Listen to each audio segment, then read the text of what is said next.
Good afternoon and welcome to Paul Drockton Radio Show. This is your host, Paul Drockton, and I am the author of Dead Man Musings, the website that is not only growing in popularity, but literally one of the top sites in the world right now. Today, we're waiting for our guest to call in, the mother of Holly Greig in Scotland.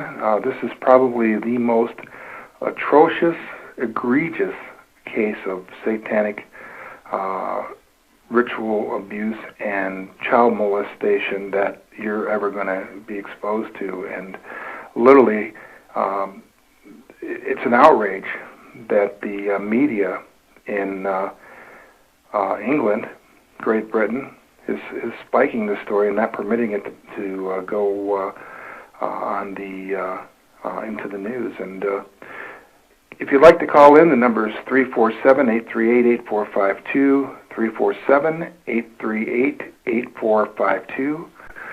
First of all, Holly was a little girl with Down syndrome.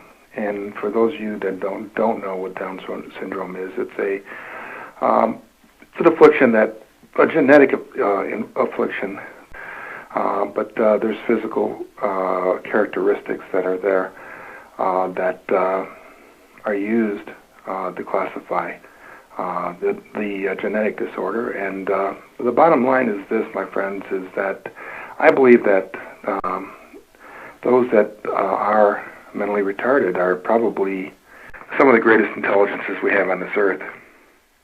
And that sounds like a contradiction, but... Hello, this is Paul. You're on the air. Hi, Ann Greig. How are you?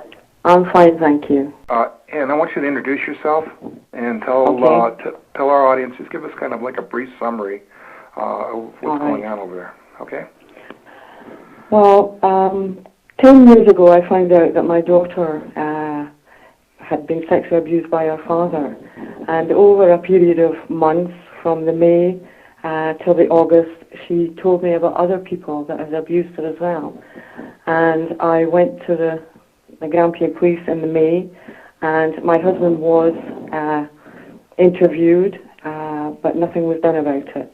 We went back in the August with the other names that Holly had told me, and one of the police officers said that I was behaving very strangely, and went to my GP, and 10 days later I was sectioned for repeating what my daughter had told me. I was kept there for 3 days. At the sectioning, they turned up at my front door. I was actually going down to the bin room at the time, past all these people, police, mental welfare guys, social workers. I went to the bin room, came back, and one of the doctors came over and said, that they were here to section me. And I said, there's no way, and, started saying this is, all to do with my husband, because he was the one that, that was abusing my daughter. Let me ask you, I was bodily lifted. I was thrown onto the apartment floor. My trousers and my pants were taken down. I was injected, knocked out, and taken to Cornhill Hospital.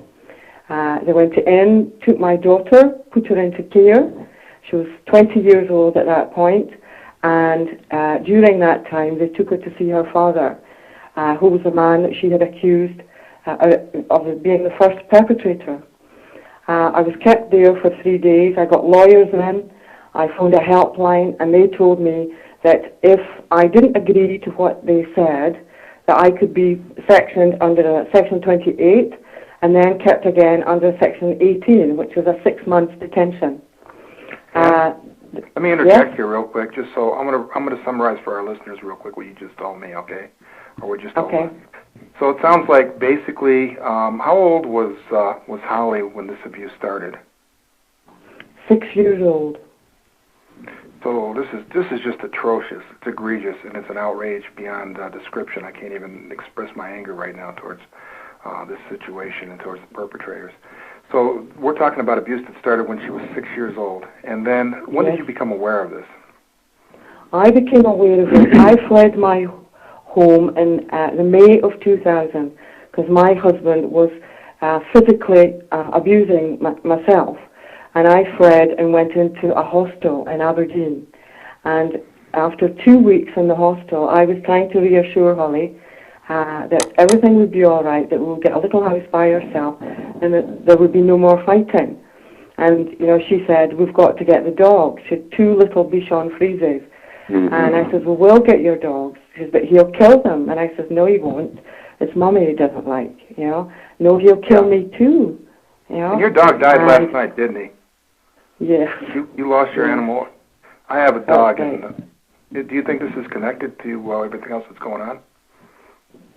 Well, the dogs that Holly had were her confidants. All the years that she was being abused, she confided in the dogs. So they were very close to her heart, and she was very, very upset today, very upset. Well, my audience understands what's going on here. And for your information, Anne, I've just researched an article that was written by an avowed Satanist, and they're targeting children like Holly with Down syndrome. These people are so evil and so vile that they're taking the most innocent members of our society. And I'm sure, Anne, you would agree with me that when we're talking about an individual that's Holly's slightly retarded, mentally retarded. Well, she can read and write. So though she's Down syndrome, she's not. There's different degrees in Down syndrome. So she would be the higher end of Down syndrome. She can, dress herself. She can do everything. Of course. She's just a wee bit slower. These are the purest members of our society, is what I'm trying to convey here. Yes. These are. Yes. Would you agree with me on that? Absolutely. Yes, so we're talking pure innocence that's being violated by the most criminal members of our society. That's correct. So what happened is that you became aware of this, you said, in 2000? In 2000, yes. And I've been fighting it ever since, And I accessed her. Sorry. I'm sorry. And you also explained to us that you took this to the police, to the you took it to your political representative, and instead of prosecuting your husband, they came after you. They basically accused you of being mentally ill. They institutionalized you. That's right. They maligned my character. And so they've done everything they can to destroy you. That is correct. Yeah. Okay. Well, on my show, and also my daughter. Mm-hmm. They destroyed Holly as well. They took her back with her father. Yes, they took her back with her. That's correct. Yes. So we're talking about an abuser that is once again has access to the victim. That's just again egregious. And I know, is it your attorney that's online with us as well? Yes. Feel free to chime in here.